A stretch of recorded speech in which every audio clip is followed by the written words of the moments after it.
Hello दोस्तों, कैसे हो आप। Welcome to my channel Brainex Academy. अगर आप मेरे चैनल पे नए हो और मेरे जो वीडियोस है वो आपको पसंद आ रहे हैं तो प्लीज मेरे चैनल को सब्सक्राइब करना ना भूलें। और अगर कोई डाउट्स है, कुछ डिफिकल्टीज है तो you can write me in the comment section given below. Friends, in the last session, we have covered the types of money and qualities of money. Now, in this session, we are going to start the functions of money. So, let's get started. Primary functions. Medium of exchange. For any commodity, the medium of exchange is money. There is nothing to explain. कोई भी commodity ले लो, उसका medium of exchange क्या होता है? Money. Next is major of value और unit of account. कोई भी कमोडिटी का जो प्राइस है वो हम कैसे मेजर करते हैं? मनी के टर्म्स पे। तो money is a measure of value और unit of account for any commodity. हर एक देश का करेंसी होता है वो अलग अलग होता है। लेट्स से इंडिया का जो करेंसी है वो है रुपी, यूएसए का जो करेंसी है वो है डॉलर। तो एक कमोडिटी का जो इंडिया में प्राइस है वो रुपी के हिसाब से डिसाइड होगा और उसी कमोडिटी का जो प्राइस है वो यूएसए में डॉलर के हिसाब से डिसाइड होगा। तो ये क्या हुआ? मेजर ऑफ वैल्यू और unit of account. Now secondary functions. First is standard of deferred payments. Deferred payments means to pay in the future. For example, loans. Loans हम आज की डेट पे लेते हैं लेकिन उनको रीपे हम फ्यूचर की डेट पे करते हैं। तो उसका जो स्टैंडर्ड है वो क्या होता है? मनी होता है। So money is a standard of deferred payments. Next is store of value. Store of value means savings. हर कोई सेविंग करता है लेकिन थोड़ा थोड़ा थोड़ा करके हम सेव करते जाते हैं और उसका यूज हम फ्यूचर के लिए करते हैं। So money is a store of value. Next is transfer of value. Transfer means one person to another person or from one place to another place. Money can be easily transferable from one person to another or from one place to another place. In that case, हम एक example लेते हैं। Say I am a businessman. मुझे एक fixed asset खरीदना है तो मैं सेलर के पास जाऊंगी, मेरा जो मनी है वो उसको ट्रांसफर करूंगी और उससे वो जो प्लांट एंड मशीनरी है वो खरीद लूंगी। तो यहाँ पे क्या हुआ? Transfer of value. तो प्लांट एंड मशीनरी का जो वैल्यू है वो मैंने ट्रांसफर किया सेलर को in the form of money. तो इसे हम बोलेंगे transfer of value.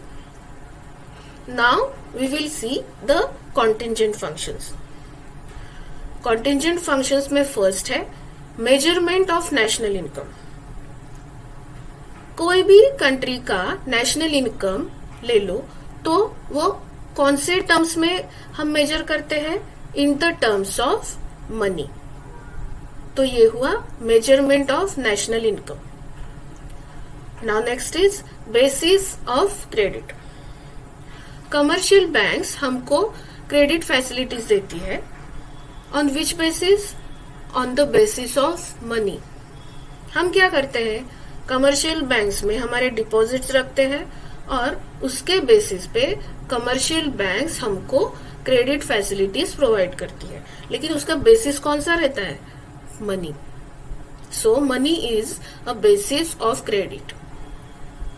Next is imparts liquidity to wealth.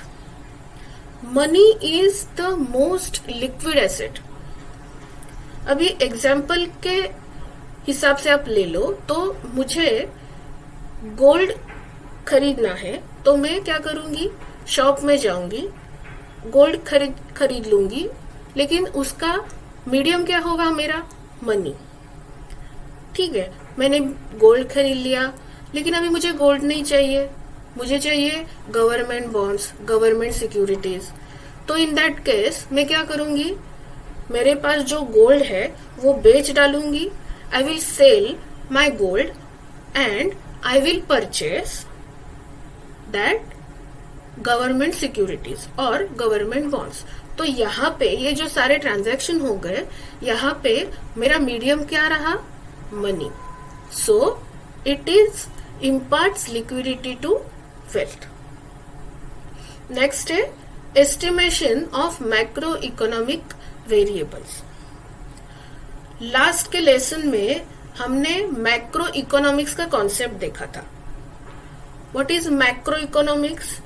Macro economics वो है जो हर एक कॉन्सेप्ट को टोटल लेवल पे स्टडी करता है। तो उसके हिसाब से कॉन्सेप्ट्स कौन से हो गए मैक्रो इकोनॉमिक्स के? Total savings, total investments, total national income, ये सारे हो गए macroeconomic variables. Let's take an example. हम हमारे देश का बजट प्रिपेयर करते हैं, तो उसका एस्टिमेट हम किसकी मदद से करते हैं? With the help of money.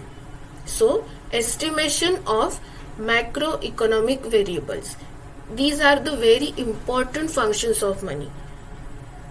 अगर कुछ डाउट्स है, कुछ क्वेरीज है, तो please write me in the comment section given below. आगे बढ़ते हैं। Concept of black money. We will see black money is a money which is received in cash but not accounted for and on which tax is not paid. Black money in simple words ये होता है कि जिस पे हम tax पे नहीं करते। नेक्स्ट है it is earn through both legal and illegal activities. Legal और इलीगल एक्टिविटीज दोनों के साथ ये हमको मिलता है। We can earn the black money with legal and illegal activities also. ब्लैक मनी encourages illegal activities which creates obstacles in economic development. Illegal activities को वो encourage करता है ब्लैक मनी। तो इसके लिए क्या होता है? हमारा जो इकोनॉमिक डेवलपमेंट है उसमें ऑब्स्टैकल्स आते हैं। अभी इससे ओवरकम होने के लिए एक तरीका है। सो वो क्या है? Demonetization is one of the tools adopted by many countries to control black money. Demonetization में क्या होता है? पुराने जो नोट्स और करेंसीज है वो नए बन जाते हैं। तो now we use new notes. तो पुराने नोट्स अभी हम यूज नहीं करते, तो इसे कहेंगे हम डीमोनेटाइजेशन। तो with the concept of black money, we have covered our second chapter of money. So, if you have any queries, any doubts, you can just write me in the comment section. Till then, goodbye. अभी मिलेंगे next video में। तो वापस एक बार कहूंगी कि मेरे channel पे अगर आप नए हो और मेरे वीडियोस आपको पसंद आ रहे हैं तो please subscribe to my channel. और अगर कुछ कमेंट्स है, कुछ क्वेरीज है, कुछ डाउट्स है, तो please write me in the comment section given below. Till then goodbye. मिलते हैं नेक्स्ट लेसन में। Good bye.